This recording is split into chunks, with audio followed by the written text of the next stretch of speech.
Fala galera, fazendo aqui um react a este excelente vídeo que com certeza traz uma polêmica muito boa.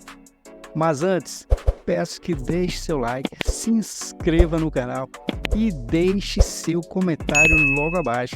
Quero saber o que você pensa. Do jeito que foi o jogo hoje e o Dorival sem derrota nesses dois jogos, eu tô achando que a gente tem coisa boa pra olhar nessa seleção, presidente. Tá tudo certo aí? Tá tudo certo, boa noite. Tô animada demais?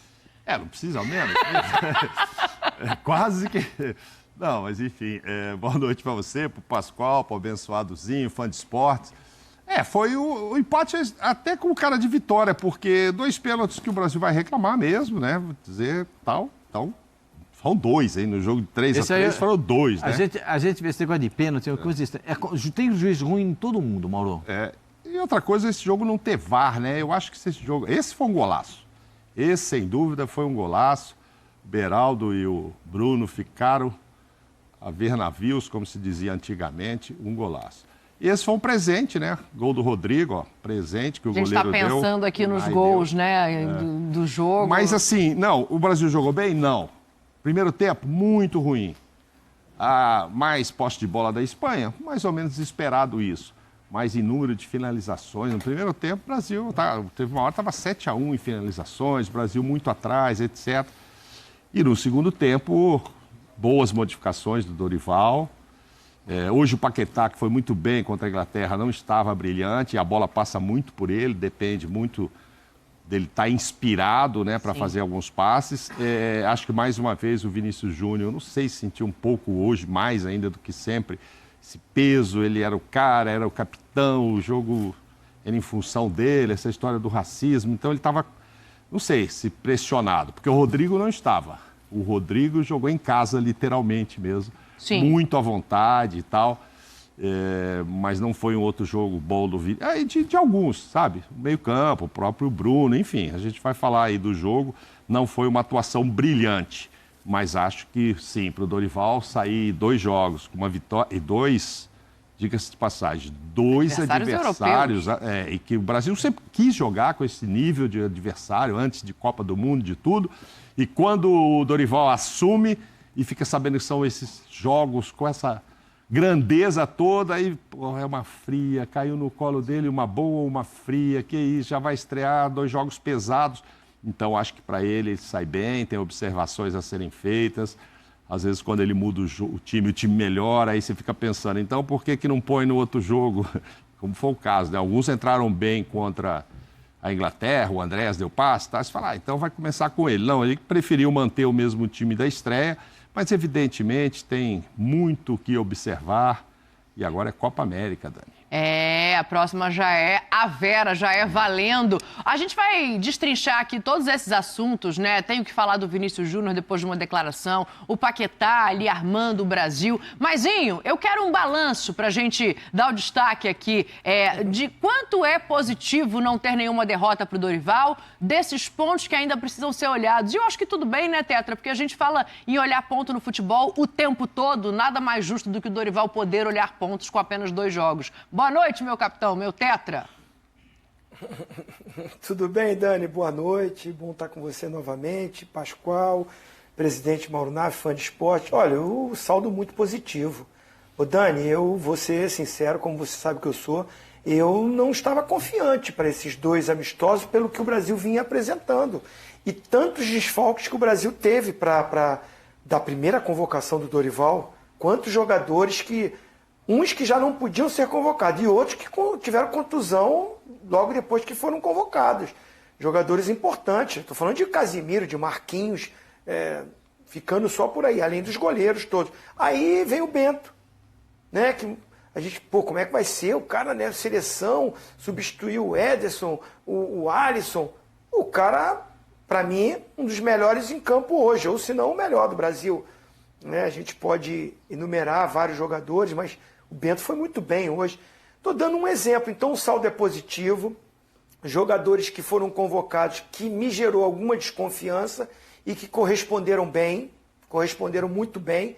O Andrés Pereira é um desses, né? Eu realmente, quando teve a convocação, falar bem depois que o cara vai bem é uma coisa, né? Eu tô falando que antes eu fiquei desconfiado.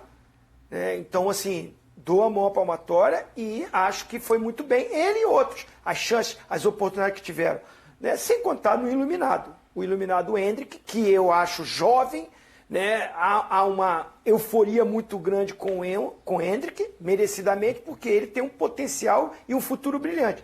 Mas eu gosto sempre de deixar os pés mais no chão. Mas o garoto é iluminado. Ele entra e faz gol, ele vai e se posiciona, ele chama o jogo com os companheiros. Parece que ele que é o mais experiente, ele que incendeia o jogo, ele que chama, que melhora o time, que motiva todo mundo, né? Quando ele entra no jogo. Então, assim, me empolga em alguns momentos isso da seleção e o Dorival Júnior. Esse sim me empolga.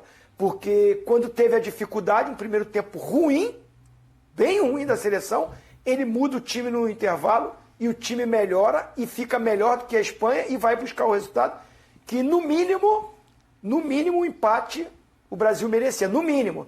A gente vai falar dos pênaltis aí pela frente, né? Vamos, o Gaciba vai estar aqui com a gente também. Eu sou emocionada, Pascoal, não tem jeito. Eu me emociono, eu quero ver o Brasil jogando bem, eu tô feliz pelo Dorival, eu tô feliz pelo Endrick, que eu queria ver jogando no Palmeiras, eu quero ver jogando na seleção, porque o moleque é diferente, apesar da pouca idade. Tô emocionada demais para dar boa noite pro Pascoal. Quero o destaque do Pascoal. Boa noite, Dani, depois dessas férias, boa noite, que você tá voltando. Aê, oh. Mauro Nada, aê, Zé! Aqui não tem conversa fiada, não. Aqui é o seguinte, ó. Deixa eu logo falar um negocinho pra vocês. O Bento pegou tudo, pra mim foi o melhor em campo disparado. Bom, esse é o primeiro ponto. Segundo ponto, João Gomes jogou cansado o primeiro tempo. Danilo jogou cansado o primeiro tempo. Né? Jogou se você tá aí, onde você tá? Você tá em casa? Se o Rafinha passar na porta da sua casa, arruma alguma coisa pra ele fazer. Porque não jogou nada, ele não apareceu pra jogar. rapaz. Avisa pro Rafinha que tinha jogo e ele não foi. Cadê? Vocês viram o Rafinha, não? Ele tava lá no cantinho direito, assim, mais pra linha de fundo. Avisa o Rafinha, por favor, que tinha jogo e ele não foi. E era jogo da seleção brasileira. Ele não apareceu pra jogar. Ele é muito bom jogador, mas pra seleção brasileira precisa mais. O muito bom jogador tem um monte deles, mas pra seleção brasileira precisa mais do que ser bom jogador. Né? O Paquetá faz um primeiro tempo horroroso. No segundo tempo, chamou a responsabilidade, arrumou o time, porque o André foi dividir a obrigação com ele, entendeu? Aí o André e tal, aí chegou no tempo, ele botou aquele terno, aquele gabardine, e aí pá, foi jogar. Aí é que é legal. Aí entrou o André. Sim. O André pilotou ali a cabeça de área. Aí como a gente tem agora uma fartura de Volante, né? Antes, Douglas Luiz entrou no finzinho. Que jogador. A pontos da gente se questionar sobre a transição da saída do Casimiro já mais rápido ou não. Eu estava lendo o Jornal da Espanha, tem jornais espanhóis que dizem o seguinte: por que não contratar João Gomes e Bruno Guimarães juntos? Imagina, já estão pensando em contratar os dois.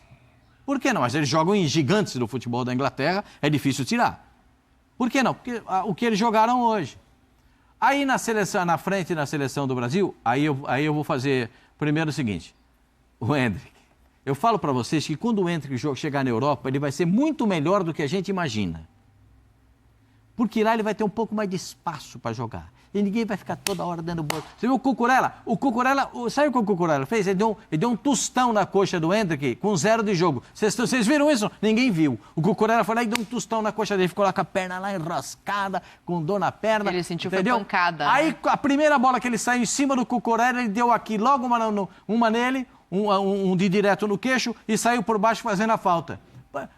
Porque o moleque não é bobo de bola. O moleque é do ramo. Ele é do ramo futebol. Assim, você joga, de que ramo que ele é? Do ramo futebol, ele sabe jogar. Essa é a atividade dele, jogador de futebol. E aí, Dorival Júnior, sabe o que foi o Dorival? Tava tão ruim com o Fernando Diniz, mas tão ruim com o Fernando Diniz, mas ruim, que o Dorival, sabe o que ele fez? Você vai jogar lateral direito, é lateral direito. Você vai jogar de central, é central. O volante é volante, 2 volantes, um aqui na frente. Cada um na sua. Isso faz um efeito espetacular. Porque o jogador na seleção brasileira não tem tempo de assimilar tudo aquilo que o Fernando Diniz é um bom treinador. Eu não estou criticando o Fernando, é um bom treinador, mas na seleção foi ruim. Foi ruim. Por quê? Porque é muito movimento para os caras entenderem. O próprio Casemiro, o Mauro falou aqui, o Casemiro falou que tinha dificuldade de receber toda hora tanta bola, toda hora. Né? O André não. Aí o André, pô, a bola fica, pá. É a diferença do áudio que vazou. Vazou, não.